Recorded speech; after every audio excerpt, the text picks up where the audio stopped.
This is the ENGWE X. It's a fat-wheeled e-bike that weighs 31 kilos and it has a foldable design. So it will fold in half right here, the frame. The handlebars drop down, allowing you to store it into places where you couldn't store other bikes that aren't foldables. Chaoyang is the brand of tyre, so they're 20 inches by 4 inches wide. You can run up to 20 psi maximum. I'm running approximately 11 psi on both of the tyres, so they're reasonably soft still. Brakes, mechanical. Disc brakes, 160mm. Now, I really wish these were hydraulic. You'll see later on in my braking test that the performance of these brakes that they have used, ENGWE, is average. It's certainly not the best, not the worst I have tested out, but I really think at this price point too, they should have gone with hydraulic. The bike has full suspension. The front shock is a no-brand front shock. You can lock it out completely, adjustable preload, which is pretty standard nowadays with these bikes out of China. And travel, well, 60mm is what you get from the front shock. The headlight has a reflector built into it, and yes, I have a bit of damage to mine. It came like that, unfortunately, out of the box. So it has a powerful LED with a focal lens in the middle of it, and it does light up the path ahead of me. It's okay, the performance. I have seen a lot brighter on some of the other bikes I've been covering that use 4 LEDs or even 2 lens setups, and even go as far as a high beam and a low beam, but it still does the job. That's the important thing. The rear tail light is 2-stage and it's bright, it's good, and when you're braking, people can see that. And during the day, you don't notice it that much, but at nighttime, it will certainly be great for safety. Speaking of safety, each of the rims does have a reflector in it, which is a good idea. The bike's rear shock isn't really that great. It's got about 25mm of travel maximum. Sure, it's better than nothing. It's a no-brand shock, and it really doesn't seem to do that much. I find the spongy fat tires do a bit more on the rear than this shock does. You'll notice that there's a key dangling here. That is because the battery is locked into place and you do need to have it in the on position in order to power on this bike. Our pedals, they're from ENGWE, which is good, a known brand. They're foldable ones, they fold in. But after having a bit of an accident with some foldable pedals, I am not a fan of them at all. They're not as strong as a standard design that's non-foldable. Even though the ABS style plastics that they have used, ENGWE, are strong, I do feel these pedals flexing a little bit if I was to stand up and start to push and pedal really hard.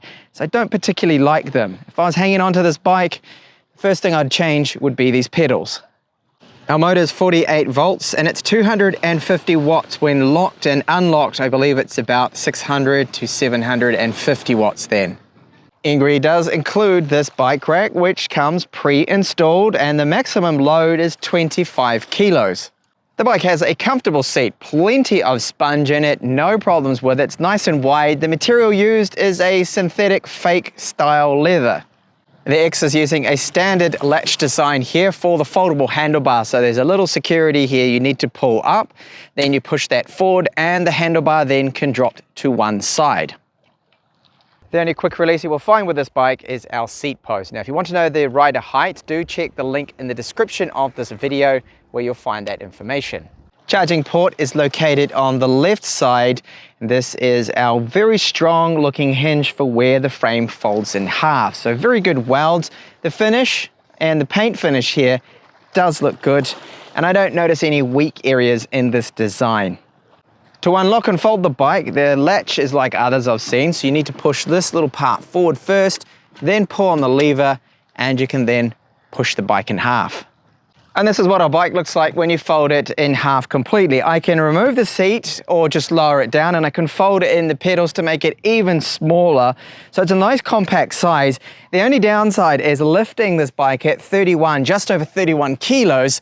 It is a little bit heavy, so it'll be fine for some people, but others that maybe have bad backs or knees or something might struggle a little bit, and you'll certainly struggle if you need to lift it up inside a car at that 31 kilos.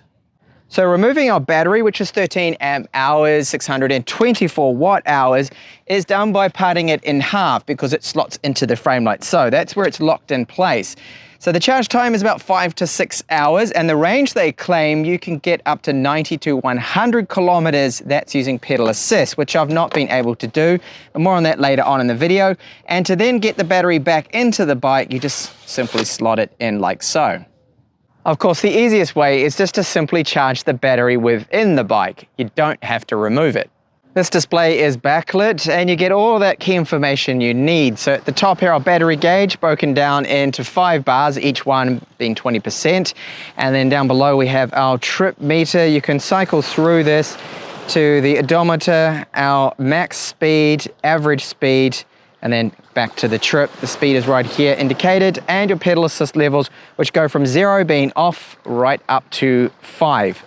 On the right side, you'll find our gear selector. It's the typical Shimano 1/7 speed, and this is our twist style throttle. Sometimes they have the thumb style, which you simply push down on, but no, it's like a motorbike style here. Now, they don't use lock grips, so they can spin around a little bit. On the left, we have our up and down our pedal assist levels, power on, the I button, and to turn on the front and rear headlights. Brake levers, they're from Waxing, and being cable pull, they just do not have the same feel as hydraulic, which feel a lot better. Sorry, there is another quick release, and that one is for the handlebar height. So you can pull on this to raise and lower our handlebars. The bike has 7 gears. It's using Shimano's tourney. It does have a derailleur protector. Now this can sometimes get in the way, so you need to pull it out a little. The chain is from DG. It is painted, and the front crank here has 52 teeth. So what does our ENGWE X like to ride? It's a comfortable bike with the fat tires. The stand, just wanted to mention that it holds the weight of the bike just fine. No issues with that. The foldable pedals is one thing that I'm not too keen on. You feel a little bit of flex in them sometimes, especially if you stand up and pedal. Now there's plenty of room for my knees here, my legs, and the handlebar height being adjustable means you can get in quite a comfortable upright position, which is great too. And I find the frame to be reasonably spacious. I would say it's somewhere between a medium-large kind of size, in between that. It's not a huge frame, but it is comfortable for someone of my size. I'm 184 centimeters tall. So when you start to pedal, the speed sensor will kick in. It takes normally about a second. It can sometimes be a little bit slower, but normally it's a second. It's quite quicker than some other bikes. And when you stop pedaling, it will take again about a second before it cuts off that power. So just riding along here, very cruisy, very comfortable, and you have the 5 pedal assist levels. Now if you've got your bike unlocked, it will get you up and over about 45 kilometers per hour in the top level. Of course, I don't even need to pedal. I can just use the throttle, which I'm doing now, so not pedaling, and just cruise along like this, which is very relaxing, but you'll have the least battery life, and the range will be a lot worse in just electric mode only. And the motor, the power delivery from it is relatively smooth. And can you hear the motor?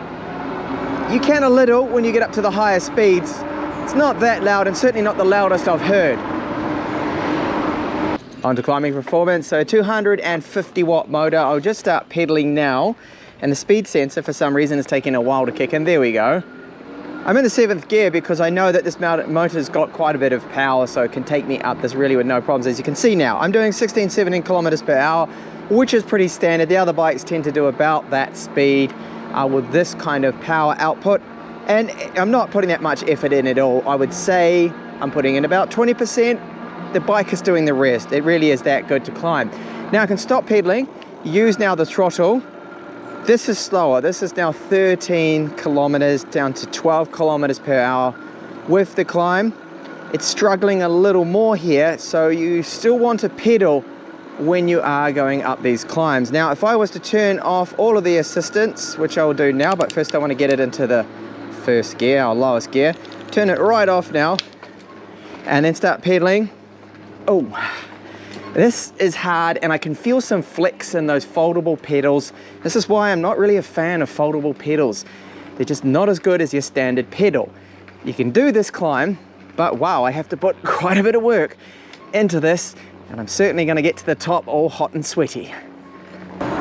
Braking test now from 30 kilometers per hour. My emergency braking test from the white post just up here. So Waxing 160 millimeter mechanical disc brakes. They're all right, but other bikes can stop just before this post here. I found that they need quite a bit of bedding in the beginning, a good 20 kilometers or so before they start to brake at a level that I would call acceptable, but they are average brakes. I've certainly seen better, and I really wish that ENGWE had put hydraulic disc brakes on this bike. And how does the X handle some rough roads? So these pavers here are all over the place. They're up and down. I can hear a little bit of rattling from the front mud guard. The front shock does a little bit of work. It can be locked out completely. You can adjust the preload on it too. The rear shock, however, not great. Only about 20 millimeters of travel, very minimal. The spongy fat tires will be doing most of the work on the rear because of that shock. Now then, the range you can achieve out of this, I'll give you a real world kind of range here, because their claim is 90 to 100 kilometers, and I just don't really see that being possible. Not even if you used just the pedal assist level 1 and you weighed 50 kilos, still don't think you'd be able to do it. So if it's locked down, which I've had my unit at, I ended up getting to the halfway point with 24 kilometers covered. I've calculated that you're looking around here about 40 to 45 kilometers. Realistic range using pedal assist level mode 5 and 4, which most people will probably be doing. I don't see a lot of people using like pedal assist level 1 because you only get a boost up to about 10 kilometers. That is about it. Now, if you unlock it, expect less range than that. So the climbing performance of the X is good. It's decent. It's one of the better things about this bike. The frame, of course, and the fact that it's foldable. That's the key reason to go for this style of bike, is because you need to store it away somewhere. You need it to fold up. Otherwise, look at bikes that have just normal frames. They won't be as heavy, because that's a downside to this bike, is the fact that it does weigh 31 kilos, just over. It's about 31.6 kilos. So it is a little heavy there. Now, the ride comfort of this bike is very good, because we have a seat post height that can go nice and high. You can raise up the handlebars too. That does make it a lot more comfortable. Your riding position is more upright. That I do like about this bike. The fat wheels are nice and soft and spongy. They soak up a lot of the small little bumps. The shocks are average. The front shock is certainly a lot better than the rear one. The rear one, as mentioned, about 25 millimeters of travel. That's it. It's quite hard. I don't really like it. I don't think it's that good. The pedals, fold-in style pedals from Welgo. I don't like foldable pedals anymore, because I had a bit of an accident with one where I stood up to start pedaling. I put a lot of pressure on a foldable pedal that wasn't a Welgo one, mind you. It just broke on me, and I had a bit of a nasty accident. I could have really hurt myself. I was very lucky that I did not, so that's why I'm against foldable pedals. You feel a bit of flex in them if you do stand up and push really hard pedaling. That I don't like about them. The other is the brakes. Braking performance is not really that amazing. It's average. It really should have hydraulic disc brakes for the price that this bike's selling for. My rule is, if a bike is over €1,000, $1,000 US, it should have hydraulic brakes. I mean, you get better braking performance. These ones needed a lot of bedding in, and still they don't feel amazing. They're not really that good. So that there is the full story of the ENGWE X. Thank you so much for watching my review here of it. Check my channel for other e-bike reviews. I've got plenty up and coming, including 20-inch foldables like this model here.